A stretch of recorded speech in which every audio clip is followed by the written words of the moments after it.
Ya, terima kasih para penonton Dhamma TV yang selalu damai di hati. Anda masih setia di depan jejak Kijati di Dhamma ini. Saya akan terus saya teter di sahabat saya ini ya. Mas, jenengan itu hidup di Jombang ya, tempat tinggal di Gresik. Oh, di Gresik Pak Jombang? Gresik. Gresik ya, di Gresik itu daerah yang sangat kental, terkenal dengan masyarakat yang taat akan beragama. Lah, nun sewu, penjenengan hidup di tengah-tengah masyarakat yang taat beragama itu, kalau penjenengan lihat dari sisi positifnya apa, dari sisi apa yang perlu dikritisi apa kira-kira? Monggo. Kalau dari sisi positifnya orang beragama itu jelas pertama minimal akan membuat hati itu mungkin sedikit atau sebentar tenang ketika orang-orang itu menjalankan ritual agama, apakah sedang sholat, sedang zikir, sedang munajat kepada Allah, itu kan tenang ya, hatinya tenang. Namun yang perlu dikritisi dari orang-orang yang beragama itu bagi saya jangan sampai agama itu dikedepankan. Dalam artian begini, Tuhanlah yang harus dikedepankan. Karena kalau agama yang dikedepankan nanti orang beragama ini merasa benar, ini merasa benar. Bahkan satu agama pun aliran ini merasa benar, akhirnya malah bukan menjadi satu perdamaian, kerukunan atau rahmatan lil alamin, yang ada malah benturan. Nah, tapi kalau kita ini kata Romo Jati tadi ngendikan spiritualnya yang maju, agama ini tidak menjadi fanatik ke agama, tapi orang fanatik ke Tuhan. Sedangkan Tuhan itu universal.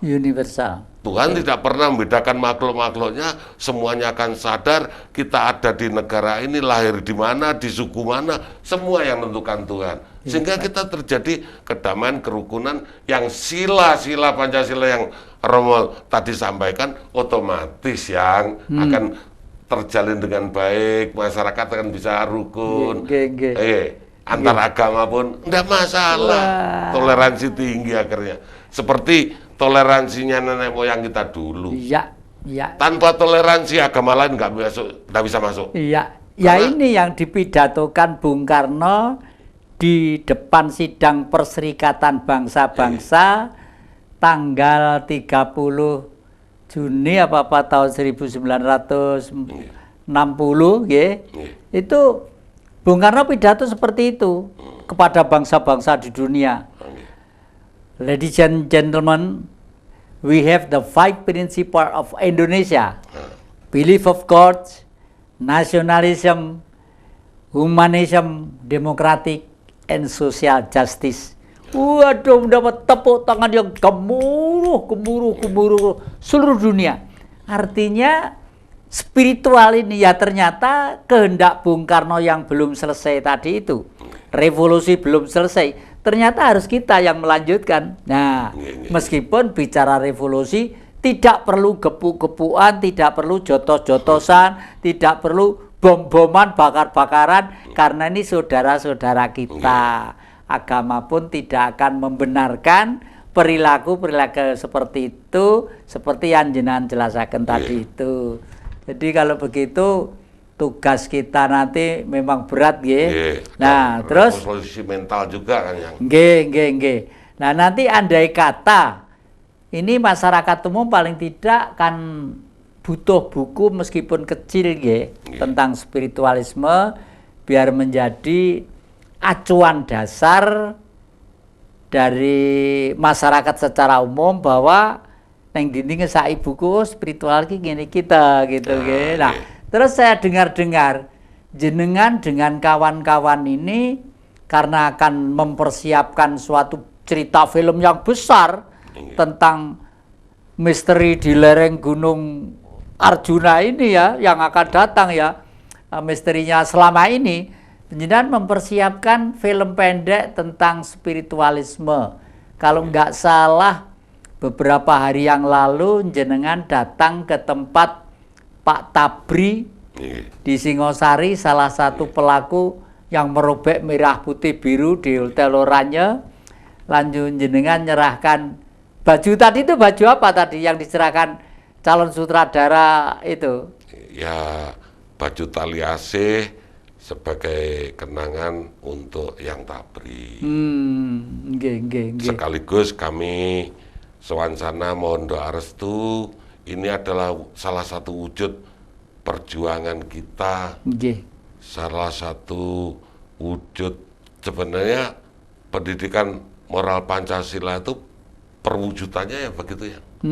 Bagaimana kita peduli kepada budaya, bagaimana kita peduli dengan korupsi, peduli dengan narkoba ini supaya tidak berkembang di Indonesia. Korupsi ini juga perjuangan-perjuangan yang dari Pancasila itu sendiri. Betul, kalau kita gali. Betul. Bahkan kadang-kadang masyarakat umum ya itu kadang-kadang tidak sadar kalau dia melakukan korupsi. Misalnya begini. Ya kita tahu ya kalau ini mau hari raya, kadang-kadang kita itu toleransi, biasanya parkir sepi-sepi, kalau ono 2.000, 2.000 kadang-kadang lebih 5.000 ya nggak apa-apa gitu. Kadang-kadang itu dia tuh pinter juga, ya didungi 5.000 atau 10.000 gitu, kadang-kadang dia nggak disusui dulu mobilnya suruhan lu, akhirnya setelah itu ya wis benelah duit sakmono lah. Itu kan secara tidak langsung wis melatih dirinya untuk korupsi tadi itu ya. Makanya saya kadang-kadang mentolo di karcise. Oh motor dijogo gini ngundurian lah ya di karcise. Ojo belajar korupsi kowe gitu.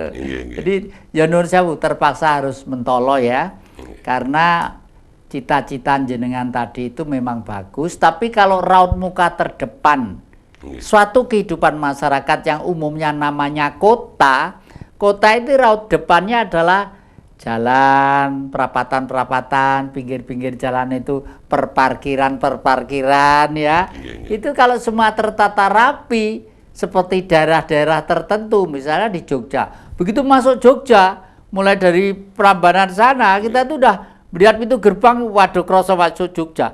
Warung-warung kecil meskipun pecel, meskipun gudeg kelihatan rapi dan resih. Itu kan seneng kita ya. Nah di sana itu tukang parkir itu sudah saking nun sewu nggih bahasa Yogya aja nun sewu ndoro nggih sampun parkir mriki mawon nggih. Dikasih karcis kita. Kasih karcis. Lu sehari itu waktu saya masih di sana sehari itu 2.000. Nanti berapa jamnya tetap 2.000 di situ itu. Lah, itu salah satu menjaga ketenangan dan kebahagiaan si pendatang. Kalau namanya pendatang itu kan mesti membawa duit ya. Mesti membawa duit. Jadi duit yang datang itu paling tidak ya akan belanja ini, itu dan lain sebagainya. Nun sewu. Jenengan untuk ini itu kira-kira wonten gambaran pandak sebagai seorang tokoh yang bergerak di bidang hukum dan sosial kemasyarakatan. Ngaten yang memang ya semua yang kita gagas dan bahkan sedang kita kerjakan sekarang ini memang berat dan tidak mudah, lebih-lebih dari sisi menyatukan masyarakat ini dalam kesadaran berbangsa bernegara NKRI atau Nusantara. Ini memang sangat berat. Belum lagi nanti kesadaran yang ngendikaken. Nah, dimulai dari bawah, masyarakat memberi contoh tentang kejujuran, tentang ini. Kenapa yang nuansa kehidupan ini masalahnya harus dicetakkan? Nuansa ngeten maksud saya. Kalau zaman dulu orang-orang dulu itu banyak jujur, polos, semua orang tahu. Dan itu sudah menjadi contoh. Kenapa kehilangan jati? Nuansa kehidupan itu aja sekarang ini udah beda. Nuansa rumah-rumah aja sekarang ini yang bangga dengan rumah tradisional modelnya loh, yang sudah jarang. Jadi kalau penjenengan perso, bagaimana kita mengingatkan bahwa kita ini misalnya orang Jogja, kita ini orang Jawa Timur, masuk wilayah perbatasan wilayah dan sebagainya, nuansa kehidupannya itu harusnya menggambarkan daerah. Wah, iki gapurane nopo Mojopahit kayak nopo, terus kehidupan masyarakatnya juga mungkin wonten simbol-simbol Sehingga nuansanya beda. Seperti kita ini ke Bali ya memang terasa betul nuansa Balinya. Nah, kalau kita ke Jawa Timur, nuansanya Jakarta, Jawa Timur sama aja yang. Sama aja. Nah, niki, ini juga sebenarnya yang bagian dari menyadarkan masyarakat tadi supaya nanti, oh iya ya nenek moyang saya dulu kan jujur, nenek moyang saya dulu kan nggak begini kehidupannya. Sehingga orang tuh nggak terbakar nafsu ingin hidup ini itu dengan saya nanya sendiri. Harapan saya dalam langkah-langkah ke depan spiritual Nusantara itu bisa banyak berbuat dengan tokoh-tokoh dan saudara-saudara kita yang menggeluti berbagai macam bidang spiritual. Jangan bicara spiritual kalau kita ini misalnya tidak punya landasan. Landasan spiritual ini apa yang pertama hatinya, ucapannya, perbuatannya yang 3 hal itu harus benar dijalankan. Lalu gini, jenengan membuat film-film tentang kehidupan di desa yang lugu-lugu tadi itu andai kata sudah memulai nun sewu. Biaya-biaya itu dari mana kira-kira? Kami karena terdorong oleh semangat ya, semangat dari kami pribadi, otomatis selama ini nek yang Jawi ngomong sak melaku-melakune, walaupun pelan kami membuat, ya kami dari biaya sendiri ya. Nanti mungkin kalau memang itu dirasa perlu oleh pemerintah ya monggo. Para penonton Dawa TV yang kami muliakan dan masyarakat pada umumnya ya, nanti kalau Persatuan Spiritual Nusantara itu ke desa-desa membawa kamera, jangan digambarkan loh ini suatu perusahaan yang besar, tidak. Ini memulai dari kita untuk kita. Siapa tahu yang berkorban untuk bangsa ini kalau tidak kita ya maksud saya ya. Korbannya itu tidak korban macam-macam, cukup korban mengetahui bahwa ini dibuat oleh satu kumpulan demi kita dalam jangka yang panjang, bahkan sifatnya dunia ya.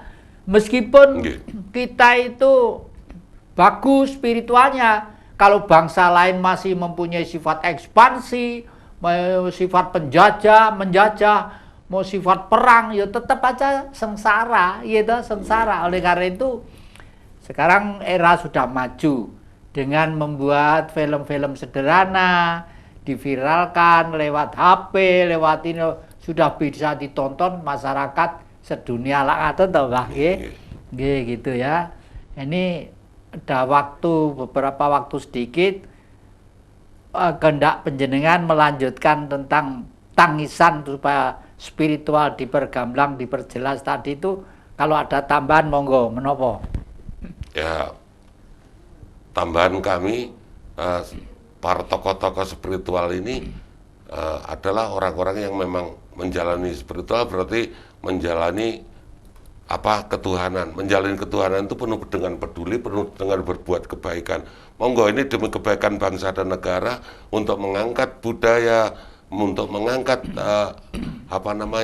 seni dan lain sebagainya.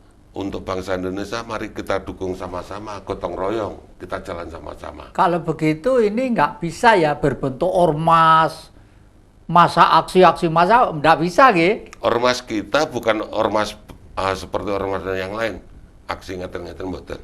Oh, jadi terbentuk persatuan kumpulan batin yang bersama-sama bergerak di bidang spiritual. Ya, para penonton Dawa TV yang kami muliakan, asik ya tentang spiritual. Sudah gamblang ya, kalau enggak japri nanti semayaran dengan kakek, nanti ketemu ini Mbak Ali ini di Padepokan saya, boleh nanti dalam kurun waktu yang akan datang setelah ini kita akan bicara masalah ada satu paguyuban yang mengangkat harkat tentang Arjuna, misteri Arjuna. Oke, terima kasih.